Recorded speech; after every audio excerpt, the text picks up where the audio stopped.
Telegram ప్రపంచవ్యాప్తంగా కోట్లాది మంది ఉపయోగిస్తున్న మేనేజింగ్ యాప్. కానీ ఇప్పుడు ఇదే యాప్ పై కేంద్ర ప్రభుత్వం సంచలన ఆరోపణలు చేసింది.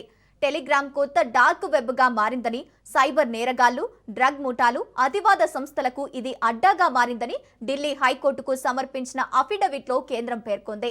గోప్యత పేరుతో ఉన్న ఫీచర్లను నేరగాళ్లు ఎలా దుర్వినియోగం చేస్తున్నారనే అంశంపై కేంద్రం తీవ్ర ఆందోళన వ్యక్తం చేసింది.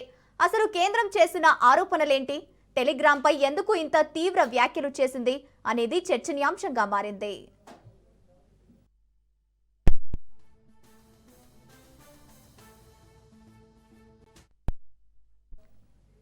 టెలిగ్రామ్ పై కేంద్ర ప్రభుత్వం తీవ్ర ఆరోపణలు చేసింది. ఈ మేనేజింగ్ ప్లాట్ఫామ్ కొత్త డార్క్ వెబ్ గా మారిందని ఢిల్లీ హైకోర్టుకు సమర్పించిన అఫిడవిట్లో పేర్కొంది. గోప్యతకు ప్రాధాన్యతనిచ్చే టెలిగ్రామ్ ఫీచర్లను సైబర్ నేరగాళ్లు, డ్రగ్ ముఠాలు, అతివాద సంస్థలు దుర్వినియోగం చేస్తున్నాయని ఆరోపించింది. యూజర్ల ఫోన్ నంబర్లు, గుర్తింపు వివరాలను దాచిపెట్టే సదుపాయాల కారణంగా నేరగాళ్లను గుర్తించడం దర్యాప్తు సంస్థలకు సవాలుగా మారిందని కేంద్రం తెలిపింది. డ్రగ్స్ అక్రమ రవాణా, ఆర్థిక మోసాలు, ఉగ్రవాద కార్యకలాపాలు, సైబర్ నేరాలకు టెలిగ్రామ్ వేదికగా మారుతోందని ఆందోళన వ్యక్తం చేసింది.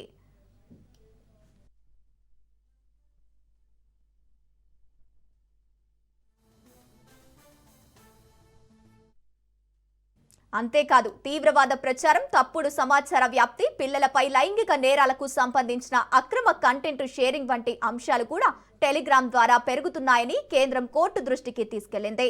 హ్యాకర్ గ్రూపులు పెద్ద ఎత్తున డేటా చౌర్యానికి పాల్పడేందుకు టెలిగ్రామ్ ఛానళ్లను వినియోగిస్తున్నట్లు పేర్కొంది. మొబైల్ నంబర్లు, ఆధార్ వివరాలు వంటి వ్యక్తిగత సమాచారాన్ని సేకరించే బాట్ల కార్యకలాపాలపై కూడా కేంద్రం ఆందోళన వ్యక్తం చేసింది.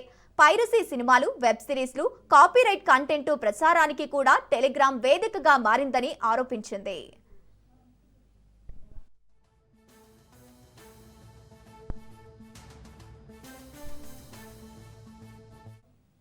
నీట్ రీటెస్ట్ నేపథ్యంలో ప్రశ్నాపత్రాల లీకేజీ, తప్పుడు ప్రచారాన్ని అరికట్టేందుకు టెలిగ్రామ్ పై కేంద్రం తాత్కాలిక ఆంక్షలు విధించింది. జూన్ 22 వరకు ఈ పరిమితులు కొనసాగుతున్నట్లు వెల్లడించింది. అయితే కేంద్రం ఆరోపణలను టెలిగ్రామ్ ఎలా ఎదుర్కొంటుంది, కోర్టు ఎలాంటి నిర్ణయం తీసుకుంటుంది అన్నది ఇప్పుడు ఆసక్తికరంగా మారింది.